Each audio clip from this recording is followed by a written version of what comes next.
Hello everyone, ये हमारी poem Dover बीच का सेकंड पार्ट है जिसको लिखा है मैथ्यू अर्नोल्ड ने। तो देखिए, फर्स्ट पार्ट में क्या था कि जो मैथ्यू अर्नोल्ड है वो एक कहानी सुना रहे ऑडियंस को कि मैं जब अपने हनीमून पे गया था तो मैंने ये सब वहां देखा, जब मैं डोवर बीच पे गया था। तो ऐसा क्या क्या देखा उन्होंने? देखिए, उन्होंने देखा कि जो समुद्र में का जो पानी है वो बिल्कुल शांत है, ज्वार भाटा उसमें आ रहे हैं और बहुत ही सुंदर दृश्य था उस समय का। रात का समय था तो सूरज चांद भी चमक रहा था। अब फिर क्या होता है, वो अपनी बीवी को बुलाकर कहते हैं कि आओ जरा देखो कि कितना सुंदर दृश्य है और बहुत अच्छा दिख रहा है देखने में भी ये। तो फिर वो क्या कह रहे हैं, सोफोक्लेस लॉन्ग अगो, हजारों वर्ष पहले शायद, पोएट कह रहे हैं जो मैथ्यू अर्नोल्ड हैं, वो अपनी खिड़की पे खड़े खड़े क्या कह रहे हैं अपनी पत्नी से कि शायद हजारों, लॉन्ग एगो मतलब हजारों वर्ष पहले सोफोक्लेस ने भी यही दृश्य देखा होगा जो आज मैं देख रहा हूं इस खिड़की पे खड़ा होकर। और ये बात अलग है कि हो सकता है उस समय यहाँ पर घर ना हो, ये वाला जिस घर में मैं हूं, लेकिन फिर भी यहाँ कुछ ना कुछ तो होगा, ये पहाड़ी तो होगी कम से कम। तो उस पहाड़ी पे खड़े होकर के उन्होंने ये दृश्य देखा होगा। Heard it on the Aegean and it brought, कि हजारों साल पहले सोफोक्लेस ने भी ईजियन सी के किनारे पर, ईजियन एक समुद्र है बच्चों और जो इंग्लैंड में है, तो इसके किनारे पर खड़े होकर उन्होंने ये दृश्य देखा होगा जो आज मैं देख रहा हूँ। It brought into his mind the turbid ebb and flow of human misery, कि इसे देखकर उन्हें विचार आया होगा कि ये जो पानी है इसमें जो झाग बन रहे हैं, ये जो पानी समुद्रों से पीछे हटता जा रहा है, बार बार आता है जाता है आता है जाता है इस तरीके से, तो उनके दिमाग में एक विचार आया होगा जैसे मेरे दिमाग में आ जा रहा है। और वो क्या विचार है? देखिए, वो विचार है कि ये जो झाग वाला जो पानी है ना, जो कुछ देर के लिए रहता है, झाग पानी वाला झाग थोड़ी देर के लिए रहता है, फिर जो मिट जाते हैं बाद में, तो उसने फिर टर्बुलेंस होता है, कंबाइंड किया होगा, आपस में जोड़ के देखा होगा किसको, इस बहाव को, इस पानी के बहाव को, जो झाग वाला पानी है उसे, और ह्यूमन माइजरी, मनुष्य के दुखों को जोड़कर देखा होगा कि दुख आते हैं फिर सुख आते हैं, दुख के बाद सुख। ऐसा नहीं है कि जीवन में दुख ही दुख आएंगे या जीवन में सुख ही सुख आएंगे, कभी दुख कभी सुख इस तरह से चलता रहता है जीवन की नैया है तो, कि दुख और सुख का इसमें मिलन होता है, कभी दुख आए तो कभी सुख आए, यही भगवान की नियम है।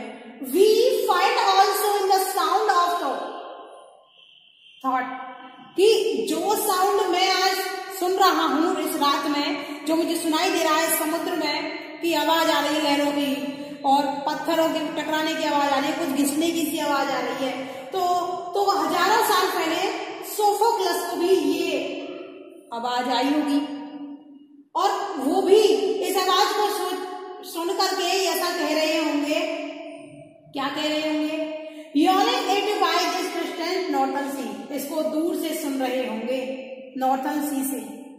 नॉर्थन सी कौन सा है? हमारा ईजियन सी है। और आप भी सुन सकते हैं, आप भी अगर कहीं आपको मौका मिलता है जाने का किसी भी सी पर या समुद्र के तट पर, तो आप भी सुन सकते हैं। ये आवाज बहुत प्यारी लगती है जब झाग आते हैं, एकदम से लहरें आती हैं, फिर वापस चले जाती हैं और वहां कुछ कंकड़ छोड़ जाती हैं, बहुत अच्छा लगता है ये दृश्य।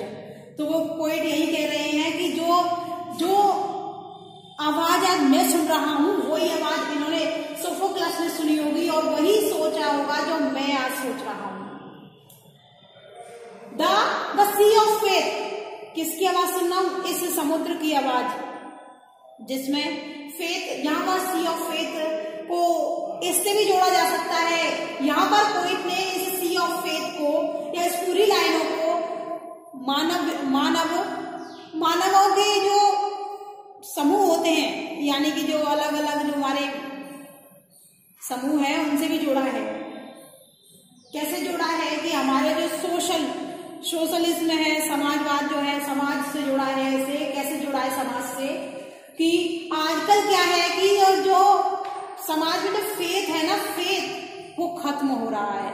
किसी को किसी पे भरोसा ही नहीं है, बिल्कुल खत्म हो रहा है फेथ। और फेथ खत्म होने के साथ साथ लोग एक दूसरे पर अत्याचार कर रहे हैं, कोई किसी की मानता नहीं है, बच्चे पेरेंट्स की मानना नहीं चाहते, पेरेंट्स बच्चों की सुनना नहीं चाहते, इस तरह का माहौल आज बन रहा है। पर फिर भी कुछ लोग ऐसे हैं जो आज भी अपने बच्चों का अच्छे से ध्यान रख रहे हैं और पर पूरा ध्यान देते हैं कि उन्हें किस किस चीज की जरूरत है, क्योंकि आज के लोग एजुकेटेड हैं, लेकिन उस समय के नहीं थे। तो वो बता रहे हैं कि इसको हम समाज के जो फेथ है, समाज में जो फेथ है उससे जोड़ सकते हैं कि आज समाज में फेथ खत्म हो रहा है, क्योंकि लोग अब भरोसेमंद उतने नहीं रहे जितने पहले रहते थे। ऐसा या हम इसे वेस्टर्न कल्चर अपना रहे हैं या कुछ भी मान लें, आप कैसा भी कुछ भी मान सकते हैं कि क्यों खत्म हो रहा है, कि हम थोड़े अलग प्रवृत्ति के बनते जा रहे हैं। मनुष्य अब सुविधाओं के लिए पीछे भाग रहे हैं, एक दूसरे से स्पर्धा कर रहे हैं, कंपटीशन कर रहे हैं। तो जो कहीं ना कहीं ये देखा जा रहा है कि समाज में से फेथ कहीं ना कहीं पीछे हटता जा रहा है। जैसे ये लहरें आकर के पीछे वापस जाती है ना हट करके, ऐसे ही फेथ पीछे हटता जा रहा है। कि जैसे लहरें आई, फेथ होता है, पहले हम किसी से मिलते हैं, उस पर भरोसा करने की कोशिश करते हैं, बाद में फिर पता लगता है कि तो भरोसेमंद लायक ही नहीं। तो इसी तरह से जैसे समुद्र की लहरें आती है फिर वापस चले जाती हैं। We want to at the full and round earth is sure। किस तरीके से भरोसा हटता जा रहा है, जैसे जो श्योर है, श्योर मतलब जो समुद्र का जो तट है, जो बीच है, वहां पर पानी आता है, जैसे वो धीरे धीरे पीछे हटता जा रहा है, वैसे ही समाज में से फेथ पीछे हटता जा रहा है। ले like the folds of a bright girdled fiddle, but now I only hear। इस बात को केवल मैं ही नहीं समझ रहा कि समाज में जो अब जो कुरीतियां चल रही है वो बहुत सारी व्याप्त है। ये इस बात को मैं ही नहीं समझ रहा कि फेथ खत्म हो रहा है, बल्कि सब समझ रहे हैं। सब इस बात को समझ रहे हैं कि समाज में अब कोई किसी के लिए इतना ज्यादा काम नहीं करता है जितना पहले करता था। लोग अभी तक मतलब ही हो गए हैं, लोग एक दूसरे से मतलब ही नहीं रखना चाहते। It's a melancholy long withdrawing roar।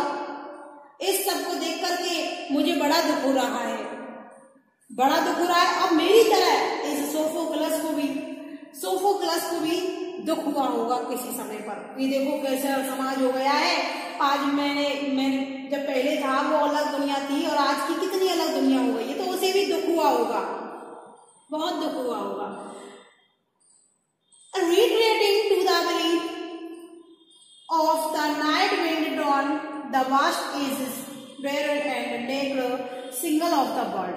इस संसार में किनारों से जिस तरीके से किनारों से जिस तरीके से पानी पीछे हटता जा रहा है, उसी तरीके से समाज से धीरे धीरे विश्वास खत्म होता जा रहा है। और इसके अलावा वैसे तो देखा जाए ये दुनिया कुछ नहीं है, सिर्फ एक सपने की तरह दुनिया है, क्योंकि जो आया है उसे तो जाना पड़ेगा, जो आया है उसे तो जाना पड़ेगा। तो इसे भी एक ड्रीम जैसा है, सपने जैसा है, सब कुछ किराए का है। यहाँ तक कि हमारा शरीर जो है वो भी किराए का है, एक ना एक दिन तो हमें ये भी छोड़ना पड़ेगा। इसे भी हम ज्यादा दिनों तक नहीं रख सकते। जो लिमिटेड टाइम हमें गॉड ने दिया है उतने ही टाइम तक हम इसे यूज कर सकते हैं, इसके बाद तो इसे छोड़ना ही पड़ेगा।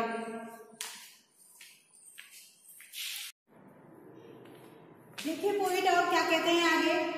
ओ love let us be true. कि देखो संसार में चाहे कितना भी दुख हो, चाहे कितना भी विश्वास हो, चाहे कितना कोई किसी पर फेथ करे या ना करे, लेकिन तुम्हारे और मेरे बीच तो कोई राज नहीं होना चाहिए। हम दोनों आपस में इतना प्यार करें कि इतना फेथ रखें एक दूसरे पर कि हम वफा निभाएं। कुल मिलाकर ये है कि बेवफाई ना करें, ना तुम मेरे साथ करना ना मैं तुम्हारे साथ करूंगा। ऐसा क्यों कह रहे हैं पोएट? क्योंकि अब समाज में बहुत ज्यादा फेथ नहीं रहा है। अब तो वो कह रहे हैं कि हम दोनों को अब आपस में फेथ होना होगा, कभी हम किसी से कुछ नहीं छिपाएंगे। टू वन अनदर, एक दूसरे से। For the world will seem to lie before us like a land of dream. क्योंकि ये जो संसार है वो एक सपने की तरह है, like a land of dream. वो एक सपने की जमीन के जैसा है, दिखने में अच्छा लगता है बस, लेकिन हकीकत में वो कुछ नहीं है। सो वरियस, सो ब्यूटीफुल। ये संसार, इस संसार में बहुत सारी प्रजातियां हैं, बहुत सारी प्रजातियां हैं, बहुत सुंदर है और नया हर पल हमें कुछ नया सीखने को मिलता है। संसार में हर पल हम कुछ नया सीखते हैं। हार्ट रियली नाइदर जॉय, और यहाँ पर कोई खुशी भी नहीं है। हमें देखने में ऐसा लगता है कि भाई ये लोग ऐसे हैं, वो इतने खुश रहते होंगे। गरीब क्या सोचता है कि अमीर बहुत खुश रहते हैं कि उनके पास पैसा है, बस और क्या चाहिए उन्हें। और अमीर क्या सोचते हैं, यार गरीब लोग खुश रहते हैं, कम से कम उन्हें झंझट तो नहीं रहता कि ये पैसा जो है वो कहाँ रखना है, क्या करना है इसका। तो इस तरह से सोचते हैं कि वो आदमी खुश रह रहा है, मैं नहीं रह रहा। तो हमें इसमें कुल मिलाकर ये है कि इस समाज में कोई खुशी ही नहीं है। ना लव, ना एक दूसरे से कोई प्यार करता है, ना प्रेम करता है, बस अपना मतलब निकालने में लगे हैं सब लोग। मतलब निकालने के लिए ही सारे काम हो रहे हैं और कुछ नहीं है इसके अलावा इस दुनिया में। नो लाइट, किसी प्रकार का कोई प्रकाश नहीं है, सब जगह अंधकार है, डार्कनेस है, दुख ही दुख है। नॉर सैटिट्यूड, यहाँ पर किसी प्रकार की कोई सांत्वना नहीं है कि थोड़ी सी शांति मिल जाए। कोई किसी को सांत्वना नहीं देता, केवल दुख बढ़ाने में लगे रहते हैं दूसरे का, कि कैसे भी करके इसका बस बुरा हो जाए, इसको मैं कुछ भी करके इसका कुछ हो जाए बस। नॉर पीस, ना कोई शांति है इस संसार में। नॉर हेल्प और पेन, और अगर किसी को कोई परेशानी होती भी है तो कोई उसकी मदद के लिए आगे नहीं बढ़ता है। And we are here as on our darkling plain, और हम सब इंसान जो यहाँ रह रहे हैं, ऐसा लग रहा है कि डार्किंग जो प्लेन है, डार्कनेस का जो मैदान है, उसमें रह रहे हैं सब। कोई उजाला ही नहीं है, कोई फेथ ही नहीं है, तो ऐसे जीवन का करे भी क्या इंसान।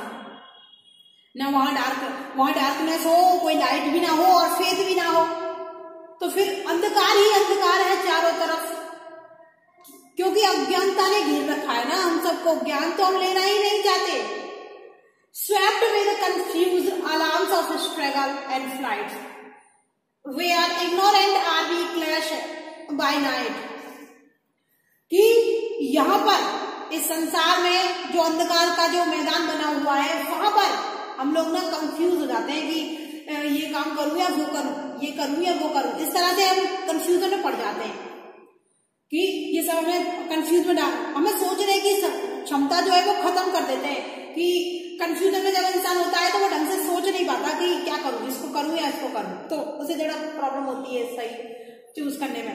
तो देखिए वो क्या कह रहे हैं आगे, कि ये जो इस संसार में जो अंधकार का जो मैदान है, इस पर अंधकार रूपी सेनाएं आपस में लड़ रही हैं। अंधकार रूपी सेनाएं मतलब आपस में अंतर्द्वंद चल रहा है कि आत्मा तो कुछ कह रही है, लेकिन दिमाग कह रहा है नहीं चोरी कर ले, लेकिन आत्मा अंदर से कह रही है नहीं चोरी करना गलत बात है, मत करो। हाथ भी कपाएंगे थोड़ा सा, लेकिन दिमाग कह रहा है कि पैसे की जरूरत है, कर ले कर ले कर ले।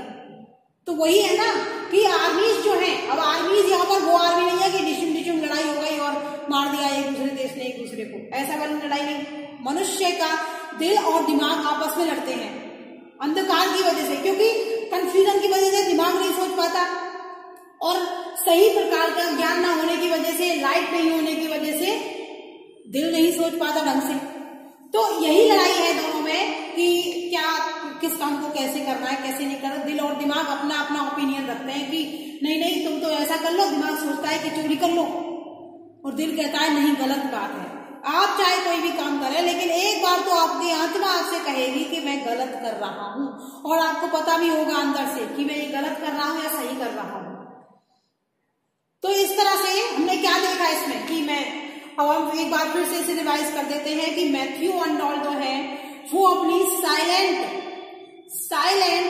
ऑडियंस को एड्रेस कर रहे हैं, उसे संबोधित करते हुए कह रहे हैं कि जब मैं डोवर बीच पर गया तो मैंने वहां देखा, हम वहां गए थे मैं और मेरी पत्नी, तो मैं कमरे में खड़ा था और पत्नी भी वही थी मेरी, तो मैं खड़ा होकर के खिड़की के पास से होकर देख रहा था, बाहर मुझे समुद्र का नजारा सब दिख रहा था, बहुत अच्छा लग रहा था देखने में। मैंने देखा कि खूब चांद खिल रहा है, चांद पूरा निकला हुआ है, बहुत सुंदर लग रहा है, सफेद रोशनी पड़ रही है समुद्र की लहरों पर, रोशनी पड़ने के बाद वो बहुत सुंदर दिख रही है। फिर मैंने बीवी से कहा कि सुनो वो आवाज किसकी आ रही है, क्या वो आवाज किसकी आ रही है, क्या वो घिसने की आवाज तुम्हें भी सुनाई दे रही है क्या? फिर उसकी बीवी कहती है कि वो बोलेगी तो है नहीं, क्योंकि ये एक ड्रामेटिक मोनोलॉग है। ड्रामेटिक मोनोलॉग होने की वजह से कोई नहीं बोलेगा इसमें। वो कह रहा है कि ये घिसनी की आवाज तुम्हें आ रही है ना, ये पत्थरों की है जो समुद्र के अंदर से लहरें ले आई है और फिर वापस ले जाती है इन्हें। तो इस तरह से काफी देर इस तरह के बारे में बात करते हुए तो वो कहता है कि इस तरह की जो लहरें हैं वो उसे हम मनुष्य के दुख से जोड़कर देख सकते हैं, क्योंकि जो दुख आज मैं देख रहा हूं समाज में वो हजारों वर्ष पहले भी किसी ने देखा था। वो हजारों वर्ष पहले भी किसी ने देखा था और उसको महसूस किया था। क्या महसूस किया था कि समाज में तो बहुत सारा दुख है, फेथ नहीं है बिल्कुल भी, एक दूसरे पर कोई ट्रस्ट ही नहीं करता है, चारों तरफ दुख ही दुख है। तो उन्होंने देखा कि ये सब किस लिए है, ये सब इसलिए है क्योंकि यहाँ पर कोई लाइट्स नहीं है, कोई उजाला नहीं है। उजाला मतलब प्रकाश, प्रकाश यहाँ ज्ञान को कहेंगे हम। ये लाइट नहीं कि ट्यूबलाइट जलाती और हो गया काम, वो वाली लाइट नहीं। यहाँ पर लाइट का मतलब है ज्ञान। ज्ञान की कमी है लोगों में। कौन सा ज्ञान? वो किताबी ज्ञान की बात नहीं कर रहे हैं हम स्पिरिचुअल नॉलेज की बात कर रहे हैं।